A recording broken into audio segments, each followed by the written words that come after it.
Well, howdy. Well, about a week ago, I suppose, I did a little tickler saying, what do all these four have in common? Well, I'll explain. All of them are facsimiles of Civil War Confederate revolvers. This is a Spiller and Burr, this is a Griswold and Gunnison, this is a Dance Brothers, and this is a Lamott. And the reason I said that, well, a week ago with stay tuned, was I was waiting for something, and it just showed up. And this is it. By the way, these are all made by Pieta. This one's made by Uberti. You're looking at a Leech and Rigdon.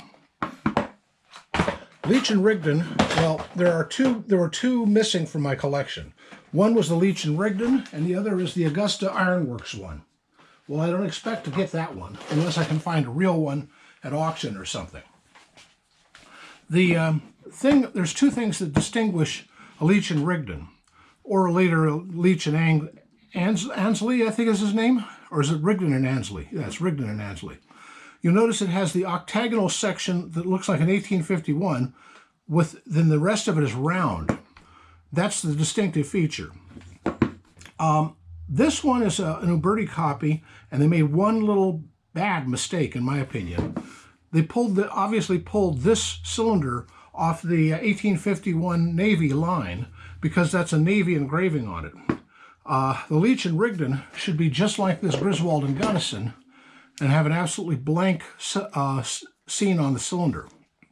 Come to think of it, or like this Dance, or, for that matter, like this Spiller and Burr. But I'll live with it. It's a pretty thing, and it sort of completed my collection, so it's going to go right there, as you can see. All of these, with the exception of the Lamott, well, and the Spiller and Burr, but the other three are copied after the Colts. They have distinct features on them. The Leech and Rigdon was made out of iron instead of steel, because iron was much more prevalent in the South than steel was. They didn't have much in the way of steel manufacturing in the South.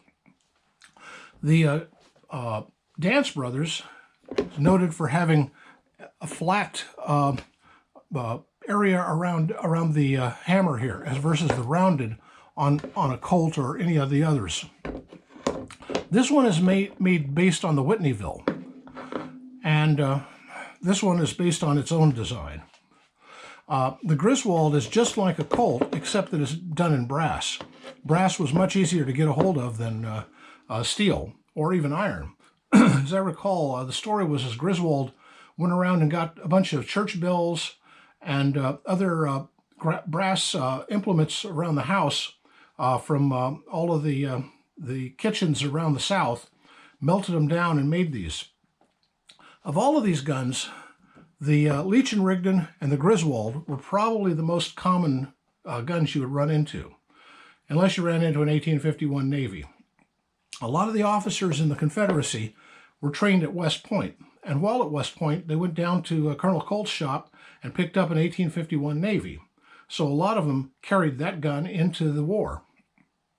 A lot of them were disarmed at the end of the war, and some of them would secure their pistols afterwards, but it was kind of a problem during Reconstruction. Anyway, that was what this was all about. I was expecting my fifth reproduction Confederate revolver. I also have Colts and Remingtons, but I just had to have that, you know.